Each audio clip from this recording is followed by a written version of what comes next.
Corona की दवा बनाने वाली ब्रिटेन की फार्मास्यूटिकल कंपनी एस्ट्राजेनेका ने पहली बार यह स्वीकार किया है कि उनकी कोरोना वैक्सीन से गंभीर साइड इफेक्ट्स हो सकते हैं। एस्ट्राजेनेका ने यूके के हाई कोर्ट में कबूल किया है कि कोरोना वैक्सीन से थ्रोम्बोसाइटोपेनिया सिंड्रोम यानी कि TTS जैसे साइड इफेक्ट्स हो सकते हैं। इस सिंड्रोम से शरीर में खून के थक्के जमने लगते हैं या बॉडी में प्लेटलेट्स तेजी से गिरने लगते हैं। बॉडी में ब्लड क्लॉट की वजह से ब्रेन स्ट्रोक या फिर कार्डियक अरेस्ट की आशंकाएं भी बढ़ जाती हैं।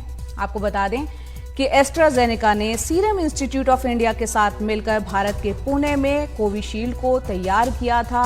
और साथ ही आपको ये बता दें कि एस्ट्राजेनेका ने यूके हाई कोर्ट के समक्ष उसके सामने वैक्सीन के साइड इफेक्ट्स के आरोपों को स्वीकार किया है, लेकिन साथ में कंपनी ने वैक्सीन के पक्ष में अपने तर्क भी रखे हैं। और ये भी आपको बता दें कि कंपनी इस वैक्सीन को दुनिया भर में कोविशील्ड और वैक्सजेवियर नाम से बेचती है।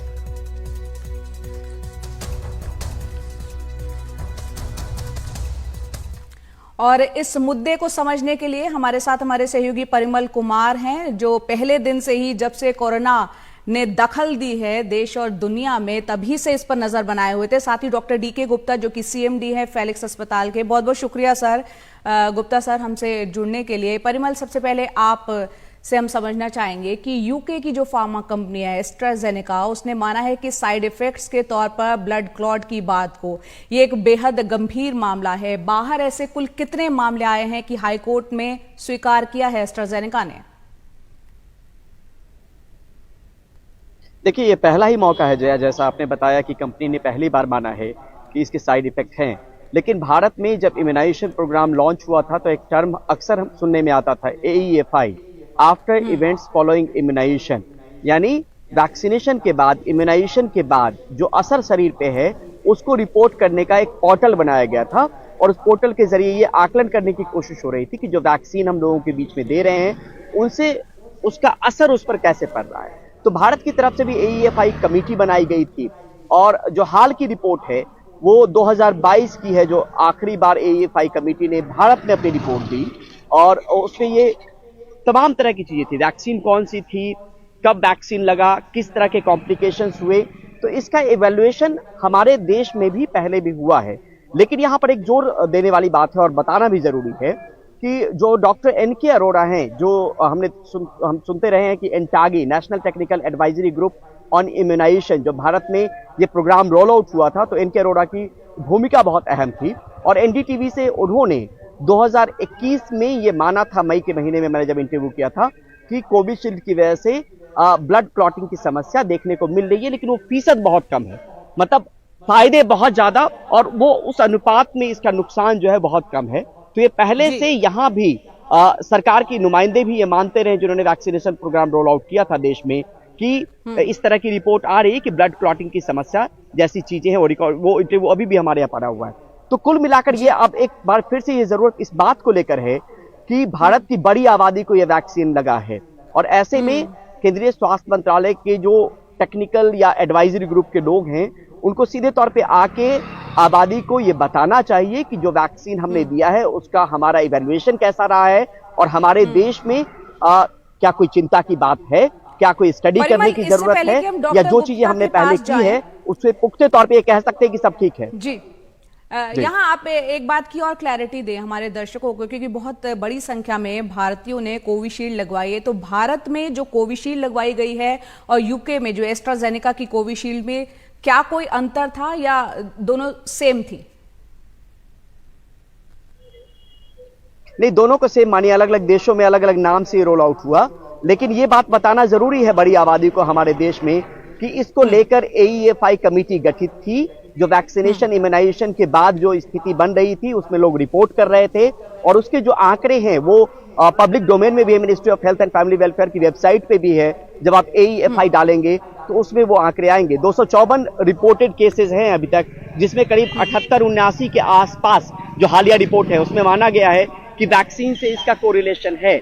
तो वो भी बताने और दिखाने की और समझाने की जरूरत है इस वक्त पे, जब लोगों के मन में ये शंका घर कर जाएगी कि कोविशील्ड वैक्सीन लिया, आने वाले वक्त में क्या हो। डॉक्टर गुप्ता, आप इस पूरी खबर को किस तरह से समझ रहे हैं? क्योंकि बहुत से भारतीयों के मन में एक आशंका, भ्रम और शायद कहीं ना कहीं घबराहट भी होगी, क्योंकि बहुत लोगों ने कोविशील्ड ली है और ऐसे जैसा कि परिमल भी बता रहे हैं 254 के आसपास रिपोर्ट हुए हैं जिन्होंने की वैक्सीन ली, उसके बाद कॉम्प्लिकेशन हुई या कई जगह हार्ट अटैक भी आया। ऐसे कई वीडियो भी वायरल हैं, आपने भी देखे होंगे, जिसमें कम उम्र के लोग, युवा हैं, उन्हें हार्ट अटैक आया, ब्रेन स्ट्रोक आया है। आपको लगता है कि कोई कोरिलेशन, जो कि अब एस्ट्राजेनेका भी कुछ मान ही रही है? देखिए, कोई भी वैक्सीन होती है उसके साइड इफेक्ट्स होते हैं। लाइक कुछ लोकल साइड इफेक्ट्स होते हैं, कुछ सिस्टमेटिक होते हैं, कुछ कॉमन और कुछ रेयर साइड इफेक्ट्स होते हैं। जब हम बात करते हैं लोकल साइड इफेक्ट की, तो कोई वैक्सीन जब लगाते हैं, जिस साइड में वैक्सीन लगाते हैं वहाँ पर लोकल, वहाँ पे दर्द होना, वहाँ पे गांठ होना, स्वेलिंग जिसको बोलते हैं, रेडनेस होना और बॉडी एक होना, इस तरह के लोकल साइड इफेक्ट्स हो सकते हैं। कुछ सिस्टमेटिक, जैसे फीवर होना, बॉडी एक, मैलेज, सर दर्द होना, 2-3 दिन में ये चीजें खत्म हो जाती है। तो एक बहुत कॉमन साइड इफेक्ट होते हैं, सारे वैक्सीन होते हैं। कुछ वैक्सीन में serious life threatening rare side effects हो सकते हैं, जैसे किसी एलर्जी की वजह से इवन डेथ तक हो सकती है। कुछ बच्चों में वैक्सीन आते हैं, जैसे MMR है या DPT है, वो सीजर्स भी हो सकते हैं अगर हाई ग्रेड फीवर आता है। तो potential life threatening side effects हो सकते हैं। ऐसा ही जो लाइफ थ्रेटनिंग साइड इफेक्ट है TTS, जिसको थ्रोम्बोसिस विद थ्रोम्बोसाइटोपेनिया सिंड्रोम बोलते हैं, ये एस्ट्राजेनेका के साथ पहले भी रिपोर्ट किया गया, but this is one of the rare complication. इस बहुत कॉमन कॉम्प्लिकेशन नहीं है। और जब भी हम वैक्सीन की एफिकेसी, उसकी सेफ्टी की बात करते हैं, एफिकेसी ज्यादा, हम सेफ्टी की बात करते हैं, तो अगर बेनिफिट उसके सेफ वैक्सीन, उसके बेनिफिट कई गुना ज्यादा है। मतलब मींस अगर 1 मिलियन लोगों में एक लोग व्यक्ति को अगर TTS हो रहा है तो फिर वैक्सीन सेफ है। अगर ऐसा है कि 10-20 लोगों को TTS हो रहा है 1 मिलियन में, तो हम उसकी सेफ्टी पे क्वेश्चन मार्क करते हैं। दिस इज WHO में ऐसे। सर, यहाँ पर ये समझना जा रहे हैं आपसे कि जाहिर सी बात है कि उस वैक्सीन के कई ज्यादा फायदे रहे और जो ये आफ्टर इफेक्ट, जो साइड इफेक्ट्स की बात है, बहुत रेयर केसेस है। लेकिन क्या उसकी कोई एक कह सकते हैं कि उसकी कोई एक मियाद है कि वैक्सीन लगने के कितने टाइम बाद तक वो साइड इफेक्ट अगर हो भी सकता है तो कब तक रह सकता है? तो नॉर्मली जो वैक्सीन जब लगाते हैं, बिकॉज कोविड की वैक्सीन आपको पता होगा बहुत इमरजेंसी में डेवलप की गई थी। कोविड की वैक्सीन को 1 साल के अंदर डेवलप किया गया था, उसको रोल आउट किया गया था। ये जो पूरी प्रक्रिया वैक्सीन बनाने की भी 5 से 7 साल है नॉर्मली, अगर हम अच्छी वैक्सीन डेवलप करते हैं। बिकॉज इमरजेंसी थी तो उसमें एक प्रेशर था हमारे लोगों पे, साइंटिस्ट पे, कि उसको जल्दी डेवलप करना। दूसरा में एक प्रक्रिया होती है, पोस्ट वैक्सीनेशन स्टडीज होती हैं, उसमें देखा जाता है कौन कौन से साइड इफेक्ट्स आ रहे हैं, कितने साल तक आ रहे हैं। तो अभी ये प्रक्रिया चलेगी, लगभग 5 साल तक हम इसको ऑब्जर्व करते हैं कि कौन से side effect vaccine directly link है, कौन से डायरेक्टली नहीं लिंक है। तो मे भी 2-3 साल तक पोस्ट वैक्सीन एक्सपोजर प्रॉब्लम हो सकती है, कॉम्प्लिकेशन हो सकते हैं, या बीमारी की बात ही। एक बड़ी बात जो आप लोग मिस कर रहे हैं यहाँ पे, कि हमारी दुनिया में बात करें, पूरी देश में और पूरी दुनिया में, कोविड का एक्सपोजर भी लोगों को बहुत सारे, हर व्यक्ति कहीं ना कहीं 1 या 2 बार कोविड से एक्सपोज हुआ है। उसको या तो वैक्सीन क्या नाम है, इन्फेक्शन हुआ है, या उसको डिजीज बीमारी हुई, और कुछ लोगों को सीरियस कॉम्प्लिकेशन हुआ। इवन बहुत सारे लोगों को जिनको सीरियस कॉम्प्लिकेशन नहीं हुए, सिर्फ कॉमन कोल्ड कफ या हल्के सिम्टम्स हुए, तो उनके अंदर भी कोविड वैक्सीन, जो कोविड वायरस था, उसने कार्डियक हार्ट को भी इन्फेक्ट किया, जिसको हम कार्डियक इन्फेक्शन बोलते हैं, या कार्डियोमायोपैथी बाद में हो सकती है, इवन मायोकार्डाइटिस जिसको बोलते हैं वो हो सकती है। उसकी वजह से वो एसिम्प्टोमेटिक थी या माइल्ड सिम्प्टोमेटिक थी, हम लोगों ने इसको इग्नोर किया। उसकी वजह से बहुत सारे लोगों के हार्ट वीक हो सकते हैं, और may be because of exertion, उस समय वो वीकनेस की वजह से पता ना लगा हो। अब जो है बिकॉज एक्सर्शन होता है, हम लोग वर्क कर रहे हैं, तो वो भी एक बड़ा फैक्टर हो सकता है। तो खाली वैक्सीन को दोष देना, यहाँ पर भारत में क्या इस तरह की कोई रिसर्च हुई है, या आने वाले वक्त में अब क्या लग रहा है अब होगी, जिससे कोरिलेशन साबित हो, पता चले? Event following vaccination and immunization. देखिए डॉक्टर गुप्ता जो कह रहे हैं जया, और जो हमने पहले जोड़ा, जो डॉक्टर गुप्ता भी कह रहे थे कि एक लंबी प्रक्रिया भी होती है और ये शोध खोज चलता भी रहता है। अभी हमने जो आपसे चर्चा की AEFI को लेकर, वो दरअसल वही था कि वैक्सीन जब डेवलप किया गया, याद होगा कि जब वैक्सीनेशन के लिए हम लोग जाते थे तो आधे घंटे मॉनिटरिंग होती थी वहां पर, कि उस बीच में कोई दिक्कत तो नहीं हो रही, आपको बैठना पड़ता था वहां पर वैक्सीनेशन के बाद। तो ये देखने की, समझने की कोशिश थी कि आफ्टर इम्यूनाइजेशन कहीं कोई दिक्कत तो नहीं हो रही है। लेकिन कई लोग घर जाके भी उन्होंने रिपोर्ट की, और बाकायदा एक पोर्टल बनाया गया था जिसको आफ्टर इवेंट्स फॉलोइंग इम्यूनाइजेशन कहते हैं, और उसी के आधार पर एक कमेटी गठित की गई थी, और कमेटी अक्सर समय समय पर अपनी रिपोर्ट देती रही थी। उसमें डेथ्स के मामले भी थे, लेकिन नगण्य थे, बाका नहीं। वैक्सीन के बाद और भी कोमॉर्बिडिटीज की बातें हम लोग सुनने में आते थे, तो अलग अलग शरीर में अलग अलग चीजें, कई को बुखार आता था, कईयों को बुखार नहीं आता था, तो वो भी देखने की बात होगी वैक्सीनेशन के बाद। तो हर शरीर अपने हिसाब से काम करता है, लेकिन भारत ने अपनी तरफ से एक कमेटी जरूर बनाई थी जहां पे लोग अपनी कॉम्प्लिकेशंस को इम्यूनाइजेशन के बाद रिपोर्ट कर सकते थे। अब यहाँ पे ये समझना होगा कि इस खबर के बाद जब ये खबर हर जगह पे चल रही होगी, हमारे चैनल में भी चल रही होगी, बाकी न्यूज वेबसाइट पे भी है, यानी पूरी आबादी को पता होगा, देश को पता होगा, तो जिन्होंने वैक्सीन ली होगी उनके मन में एक डर और चिंता जरूर होगी। तो यहाँ पर केंद्रीय स्वास्थ्य मंत्रालय की तरफ से ये जरूर बताना चाहिए कि हमारी जो स्टडी है उसके परिणाम क्या कह रहे हैं, या कोई आगे स्टडी करने की जरूरत है कि ताकि ये भरोसा बहाली कर पाए। एक चीज समझते हैं परिमल, यहाँ पर माहौल बना है। डॉक्टर गुप्ता आपसे समझना चाहेंगे, ऐसी कौन सी फिजिकल कंडीशन वाले लोग जो ज्यादा प्रोन होंगे हार्ट अटैक के या ब्रेन स्ट्रोक के वैक्सीन के जो साइड इफेक्ट के तौर पर, और दूसरा आपसे समझना चाह रहे हैं कि ऐसी कौन सी कंडीशंस होती हैं जिससे ये पहले ही सिम्टम्स में पता चल जाए कि ये ऐसा होने जा रहा है या हो सकता है। देखिए, अगर पहला जैसे आपने क्वेश्चन पूछा है, तो वो लोग जो वैक्सीन के किसी भी कंपोनेंट से एलर्जिक है, जो वैक्सीन के अंदर कंपोनेंट है, तो उनको वैक्सीन को लेनी नहीं चाहिए, अवॉइड करनी चाहिए, बिकॉज एलर्जिक रिएक्शन कभी कभी बहुत सीरियस हो सकता है, डेथ भी हो सकती है।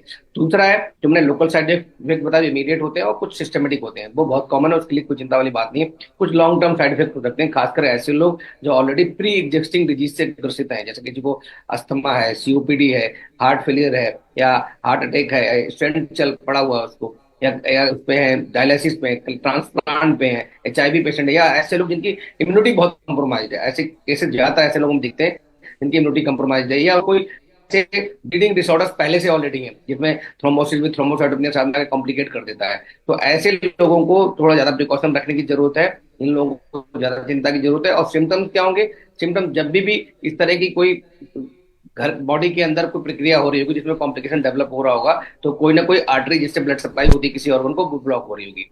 तो अगर ब्रेन में थ्रोम्बोसिस हो रही है, तो ब्रेन में थ्रोम्बोसिस का सिम्टम होगा ब्रेन का स्ट्रोक। मतलब सिम्टम्स क्या होंगे उसके, कि आपको ब्लरिंग ऑफ विजन होगी, डबल दिख रहा होगा, कंफ्यूजन हो रहा होगा, चक्कर आ रहे होंगे, सर चक्कर आ रहा होगा, कभी कभी दौरा पड़ सकता है, बेहोश हो सकते हो, तो ये सिम्टम्स आ सकते हैं। अगर हार्ट के अंदर वो आर्टरी सप्लाई कर रही है हार्ट को, तो हार्ट के अंदर चेस्ट पेन है, पानी पसीना बहना, भारीपन आना, पर्सिपरेशन होना, घबराहट होना, और बाद में हार्ट अटैक हो सकता है। किडनी के अंदर अगर ऐसा कुछ प्रॉब्लम आएगी, तो किडनी के अंदर ब्लड में जो यूरिन में जो ब्लड आना, उसमें जिसको हेमिचूरिया बोलते हैं, या पेन होना, पेट में दर्द होना, तो ये सिम्टम डिपेंडिंग किस बॉडी के ऑर्गन को इन्वॉल्व कर रहा है सिंड्रोम, उसके बेस पे डिपेंड होते हैं।